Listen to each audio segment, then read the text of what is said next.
एक बात बताइए, आप बिहार के लोगों के लिए क्या किए? बिहार के लोग छोड़िए, आप अपने पार्टी के लोगों के लिए क्या किए? शांभवी चौधरी कितने दिन की कार्यकर्ता है आपका समस्तीपुर की? शांभवी चौधरी कितने दिन के कार्यकर्ता है आपका समस्तीपुर की, आपके एलजेपी की? उसको टिकट दे दिए और बेचारा वो पासवान जी का कोई लड़का, दलित का लड़का, जो आपका झंडा दो के चिराग भैया जिंदाबाद करता है, वो व्यक्ति जो आपके पार्टी में ना जाने कितने सालों से वो पासवान भाई हैं। 2020 वाला खेला, ये बोले थे ना कि खंजर से पीठ पे छुरा मारा गया, फिर अपनी कहेंगे कि करेजा पे छुरा मारा गया। कैसा नहीं? हाँ कहेंगे। अभी के डेट में चिराग पासवान जो बयान दिए हैं एक तरह से सही लग रहा है। सही लगता है। अब उनका जनता का सपोर्ट उनके पास है, ऐसा बात नहीं है। अगर वो सीएम के कुर्सी पे आते हैं तो कहीं ना कहीं बिहार का विकास होने का चांस बढ़ेगा। यूँ तो बिहार में विधानसभा का चुनाव जो है महज कुछ ही महीने रह गए, लेकिन ऐसे में सबसे ज्यादा अगर बिहार में अगर चर्चित नेता देखा जाए तो वो चिराग पासवान है। बता दें चिराग पासवान लगातार जो है एनडीए के हिस्सा है, लेकिन वह ऐसा प्रेशर पॉलिटिक्स कर रहे हैं जिससे लग रहा है लोगों का कि आखिर चिराग पासवान करने वाले क्या हैं। अगर देखा जाए चिराग पासवान का पिछली बार का चुनावी रेट, तो एक भी विधायक जब चुनाव लड़े थे 2020 के चुनाव विधानसभा वाला, एक भी विधायक उनके जो है नहीं बने थे। लेकिन चिराग पासवान जिस तरह से आरा के एक सम्मेलन में उन्होंने 243 पे बात चुनाव लड़ने की बात कही है, कैसे देखते हैं आप? तो एक सोशल इसको राजनीतिक गलियारों में प्रेशर पॉलिटिक्स कहा जाता है, जो उन्होंने कार्यक्रम कहा और कहा कि 243 पे लड़ेंगे। हालांकि आप 200 माफ कीजिएगा, आप 25 सीट के हकदार हैं बिहार विधानसभा चुनाव के लिए, उतना आपके लिए काफी है और आप उतना ही निकाल सकते हैं, ज्यादा के लिए आप जो है तंग ना करें एनडीए को, क्योंकि क्या लग रहा है तंग कर रहे हैं वो एनडीए को? प्रेशर पॉलिटिक्स देकर के मतलब वो क्या और 2020 वाले चुनाव में आपको औकात पता लगा था ना? कई गो विधायक आपके जीते? एक विधायक खाली एक थे उनका, बाकी उनका औकात पता लग गया था। बार बार राग अलाप रहे हैं, बिहार आ रहे हैं, बिहार के हैये हैं, केंद्रीय कैबिनेट मंत्री हैं, और हाँ, विधानसभा चुनाव भी अगर लड़ेंगे ना तो विधायकी छोड़ देंगे, सांसदीय और मंत्री पद ही लेकर रहेंगे। अच्छा हाँ, और वो ठीक है, बिहार आइए कोई बात नहीं, लेकिन एक बात बताइए, आप बिहार के लोगों के लिए क्या किए? बिहार के लोग छोड़िए, आप अपने पार्टी के लोगों के लिए क्या किए? शांभवी चौधरी कितने दिन की कार्यकर्ता है आपका समस्तीपुर की? शांभवी चौधरी कितने दिन के कार्यकर्ता है आपका समस्तीपुर के, आपके एलजेपी की? उसको टिकट दे दिए और बेचारा वो पासवान जी का कोई लड़का, दलित का लड़का, जो आपका झंडा दो के चिराग भैया जिंदाबाद करता है, वो व्यक्ति जो आपके पार्टी में ना जाने कितने सालों से वो पासवान भाई हैं। हाल ही में जो आयोग का जब गठन हुआ तो कहीं न कहीं कुणाल पासवान को जगह मिली, तो ये विपक्ष जो नेता है वो आरोप लगा रहे हैं कि परिवारवाद हमें थोपते थे, खुद एनडीए के कई नेता है वही बोल रहे हैं ना कि परिवारवादी तो ये लोग भी कर रहे हैं, परिवारवाद तो ये भी कर रहे हैं।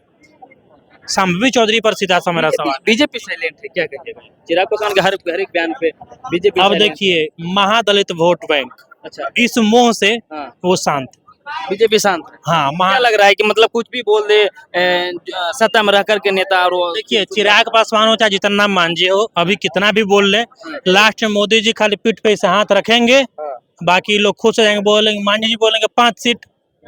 ये तो यही चाहिए रहे हैं कि 20 को बोलेंगे तब हमको 5 को मिलेगा। यानी कि सीधे सीधे कहा जाए pressure politics Chirag Paswan, pressure politics, हाँ, केवल प्रेशर पॉलिटिक्स है बस। हाँ, चलिए, आपको क्या लग रहा है? प्रेशर पॉलिटिक्स चिराग पासवान को मान रहे हैं आप? ये 243 विधानसभा चुनाव लड़ेंगे, ये होता है कि तैयारी चल रही है, मतलब कि गठबंधन से तैयारी चल रही है। प्रेशर पॉलिटिक्स कर रहे हैं बीजेपी पे, वो चाह रहे हैं कि 50 से 60 सीट मिल जाए हमको बिहार में, कि हम चुनाव लड़े, न तो 243 स्वतंत्र है, जैसे 2020 में सिर्फ जेडीयू के खिलाफ खड़ा किए थे। ने तो चैलेंज भी कर दिया कि अगर औकात है चिराग पासवान को तो वो लड़े विधानसभा का चुनाव 243। अरे चिराग भैया तो सोचते हैं कि नीतीश कुमार का 2.5% जब मुख्यमंत्री बन सकता है तो हम तो 6% है, हम कहीं नहीं बनेंगे। यही उम्मीद है क्या चिराग पासवान? हाँ, यही उम्मीद है, यही सोच है उनका, कार्यकर्ता की भी यही सोच है। जब तो 2.5% 6% तो मान लेते हैं, तो उससे ज्यादा जो है ये यादवों का वोट है, तो आखिर लालू यादव का बेटा क्यों रिसीव नहीं कर रहा है? अरे तो इसमें बीजेपी भी शामिल तो हो जा रही है। अच्छा। एक पार्टी ना है, आरजेडी में भी एक पार्टी नहीं है, सब अकेले अकेले लड़ ले, जनता जिसको एती देगा वो मुख्यमंत्री बने। हर पार्टी, कोई कांग्रेस हो, आरजेडी हो, वीआईपी हो, सीपीआई हो, सीपीएम हो। क्या आप मान रहे हैं कि चिराग पासवान के इस बयान से एनडीए में तकरार हो सकती है या हो गया है? खाली एनडीए में नहीं, इंडिया गठबंधन में भी तकरार होगी। चिराग के बयान से गठबंधन में क्या तकरार? हर एती गठबंधन में तकरार होगी। अच्छा उधर इधर चिराग पासवान, उधर मुकेश सहनी। अच्छा, करेंगे तो करेंगे, ये दम निर्णय है। ये दोनों जो है एनडीए गठबंधन करेंगे। प्रेशर पॉलिटिक्स 2020 वाला खेला, ये बोले थे ना कि खंजर से पीठ पे छुरा मारा गया, फिर अपनी कहेंगे कि करेजा पे छुरा मारा गया। मुकेश सहनी, हाँ कहेंगे, हम पक्का कहेंगे। मतलब कहा जाए कि दोनों एक ही राह पे हैं, चिराग पासवान मुकेश सहनी अजीत रहमान जी, उपेंद्र कुशवाहा, चारों एक राह पे हैं। एक राह पे है, चुप कौन है तो लेकिन बनती तो नहीं है, हाँ? चारों का बनता तो नहीं है, अलग अलग बयान देते हैं। अरे देते हैं तो गठबंधन किस में है? और दोनों दल में टकरार, ये नहीं बोले कि खाली एनडीए में नहीं, एनडीए में, इंडिया गठबंधन में भी है। चिराग पासवान के बयान से क्या आप समझ रहे हैं, एनडीए को नुकसान होगा या फायदा? अभी के डेट में चिराग पासवान जो बयान दिए हैं एक तरह से सही लग रहा है। सही लग रहा है। अब उनका जनता का सपोर्ट उनके पास है, ऐसा बात नहीं है।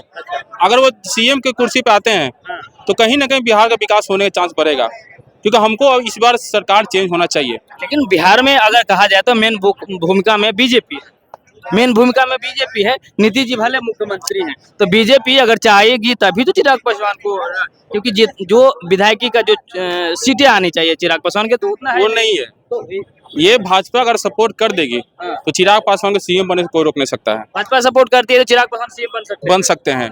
और भाजपा अगर सपोर्ट करती है और नहीं भी करती है, अगर भाजपा अपना सरकार लाती है, अपना चेहरा लाती है, तो भी भैया एक तरह से सही होगा। तो क्या वो भाजपा चाह रही, जिस तरह से चिराग पासवान बिहार आ रहे हैं, कई ऐसे बयान आपने सुना होगा जो कहीं ना कहीं वो विपक्ष का जो बयान है वो चिराग पासवान खुद बोल दे रहे हैं, तो ये लग रहा है देखिए राजनीति है भैया, राजनीति अपना कुर्सी अपनाने के लिए हर कोई कुछ ना कुछ बोलेगा, मगर हमें जनता को देखना पड़ेगा कि कौन इंसान कहाँ तक काम कर रहा है। बोली तो बोलने के लिए बहुत कुछ बोल देता है लोग कि 2500 देंगे, बिजली यूनिट फ्री कर देंगे, ये कर देंगे, वो कर देंगे। तो भैया एक तरह से सोच से देखिए, कैलकुलेशन कर देखिए। बिहार से मैथ निकला हुआ चीज है, बिहार को पहले कैलकुलेशन करना पड़ेगा कि भैया जिस तरह से बोलते हैं कि ये देंगे वो देंगे, कहाँ से देंगे? वो अपने घर से देंगे नहीं, हम ही जो से लेके देंगे, तो भैया मतलब हम लोग का जो बढ़ेगा, भार पड़ेगा। आप मैट्रिक कब पास किए? मैट्रिक 2014 में। 2014 मैट्रिक पास किए। हाँ जी। क्या उस समय फर्स्ट डिवीजन के लिए कुछ रखा गया था अमाउंट वगैरह? नहीं नहीं रखा गया था? नहीं, अब फर्स्ट डिवीजन आने पे बच्चों को कितना मिलते हैं?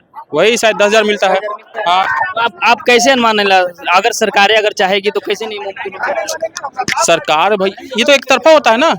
आप बड़े मेरे पे, एक लड़की को मिलता है 10 पास पे, ग्रेजुएशन पे, जेंट्स को कितना मिला है? महिलाओं को साइकिल मिलता है, क्या लड़का लोग साइकिल नहीं चलाता है? वो लोग घर बगल में, वो लोग दूर से नहीं आते हैं। यहाँ पे एक तरफा सरकार सोच रही है, एक तरफा काम भी कर रही है। आज की डेट पूरे बिहार से वोट मिलता है नीतीश कुमार को, मगर कहीं भी काम होता, क्या नाम था, पटना में काम हुआ है, ठीक है ना, पटना क्षेत्र में काम हुआ है। बिहार में पूरा कहीं काम क्या नहीं होता है, पूरा बिहार खाली है, कहीं कुछ काम हो रहा है। सिर्फ पटने में मेट्रो, पटने में 4 लाइन 6 लाइन बन रहा है। मतलब आप कह रहे हैं कि परिवर्तन इस बार होनी चाहिए, चिराग अगर सीएम का पद लेते हैं तो बेस्ट होंगे। चिराग बन गए ठीक है, नहीं तो भाजपा अपना सरकार लाएगा, कोई न कोई चेहरा लाएगा ही लाएगा। भाजपा, हाँ, जैसे दिल्ली में ला दिया नया चेहरा, किसी उम्मीद नहीं था, बन गई ना भाजपा सरकार। क्या लग रहा है इस बार खेला होने वाला है? बहुत बड़ा खेला होगा, अब खेला होगा। बीजेपी कर सकती है या गठबंधन से? आराम देखिए, भाजपा सरकार के पास बहुत कुछ है, राजनीति को उनसे करना सीखे, भाजपा से। और वो बोलता है कि भाई नरेंद्र मोदी का राजनीति कमजोर है, तो दुनिया सबसे बेवकूफ आदमी है, क्योंकि नरेंद्र मोदी इतना नॉलेज राजनीति लड़ने वाला कोई हमारे नजर नहीं आया है। क्योंकि वो जो है ना, अटल बिहारी वाजपेयी के बात पे चलते हैं, वो जो कहे थे वो आज पूरा कर रहे हैं कि हर कोने में झंडा फहराएगा। मगर आज की डेट में मोदी सरकार करते हैं कि हर कोने में देश का झंडा फहराते हैं। कांग्रेस के तरफ से बयान आ रहा है कि भाजपा जो है वो राजनीतिक जो है झूठी राजनीति करती है, आप कैसे देखते हैं? राहुल गांधी झूठा राजनीति करते हैं, ये अगर बोलें तो भैया सही बात है। वो आज तक बिहार के लिए क्या किए हैं? कुछ नहीं किए हैं। उनके फैमिली करते हुए आ रहे हैं, तो आपको हम कैसे चुनेंगे? आपका फैमिली चुनेंगे ना। आप क्या किए बिहार के लिए? आप भारत के लिए क्या किए हैं? कुछ नहीं किए हैं। आप जहाँ से लड़ते हैं बरेली से, वहाँ कुछ नहीं किए, तो आप बिहार के लिए क्या कर दीजिएगा? पहले जहाँ से जीते उसको तो करिए, फिर मेरे पास आइए। क्या लग रहा है 2025 में जो मेहनत जो कांग्रेस कर रही है बिहार में, क्या यह फेल जाएगा? सब पानी फिरेगा, सब पे पानी फिरेगा, बाढ़ आएगा उन पे, हाँ। कुछ नहीं होने वाला उनसे। उनका सिर्फ चोचला है। उम्मीद जाग रही है। उम्मीद क्या जाएगा? जब भी बिहार में रैली करते हैं तो रोड पे निकलते हैं, रोड पे वो भीड़ दिखता नहीं है। हाँ, तो भैया कहाँ से आपको सपोर्ट मिल रहा है? हमको ये ये बताइए। भीड़ तो कहा जा रहा है कि मोदी जी के भी रोड शो में नहीं निकली थी। मोदी के रोड शो में तो पूरा भीड़ था। हाँ। पूरा पटना जाम था और पूरा पटना सपोर्ट करा था। किसी के मुंह से नहीं आया सुनने में कि भैया ये यहाँ पे जाम लगा। कांग्रेस कर रही है, कांग्रेस से क्या बात मानेंगे हम कांग्रेस का बात मानेंगे? कौन सा हमको पक्ष है, क्या वो दिया? आईना दिखाता है। आईना दिखाता है। हाँ। और मोदी सरकार गरीबों को ऊपर उठाते हैं। हाँ, हर घर योजना पहुंचा दी है। लेने वाला का बुद्धि होना चाहिए, लेने का योजना का काबिलियत होना चाहिए। अब बोलिए 4 व्हीलर में घर में है, अब भैया हमको गैस कनेक्शन चाहिए। गरीबों को जो उठा रहा है उसको सपोर्ट करेंगे ना, जो पूरा भारत को लेकर चल उसको चलेंगे ना। एक तरफा खेला मत खेलिए, खेलना तो तुरंत खेलिए ना। आज हमारा मोदी जी जो कर रहे हैं भारत के लिए, अगर यही कांग्रेस सरकार करते रहती ना तो मोदी जी की जरूरत नहीं था यहाँ पे आने के लिए। मगर आज के टाइम मोदी सरकार आ गए हैं तो कर रहे हैं, तो करने दीजिए मोदी सरकार को ही। चलिए, तो हम बात कर रहे थे चिराग पासवान को लेकर के। जिस तरह से लगातार चिराग पासवान अपने चुनावी सभा हो या कोई भी इवेंट हो या कोई भी कार्यक्रम हो, लगातार जो है एनडीए की तरफ से यह बयान आ रहा है कि इस बार हम बिहार आ रहे हैं, चिराग पासवान के द्वारा कही जा रही है, और बिहार का चुनाव हम लड़ेंगे, 243 विधानसभा का चुनाव लड़ेंगे। यह बयान आप लोगों को, आप दर्शकों को कैसा लगा, कमेंट करके हमें जरूर बताइएगा। तमाम लोगों से हमने राय जानने की कोशिश की, आखिर क्या कहना चाहते हैं। लोगों को भी राय आपने सुना होगा, हम चाहेंगे कमेंट करके आप हमें जरूर बताइएगा। आगे और भी अपडेट हम लाते रहेंगे। धन्यवाद। देखते रहें बाय डिस्कनेक्ट।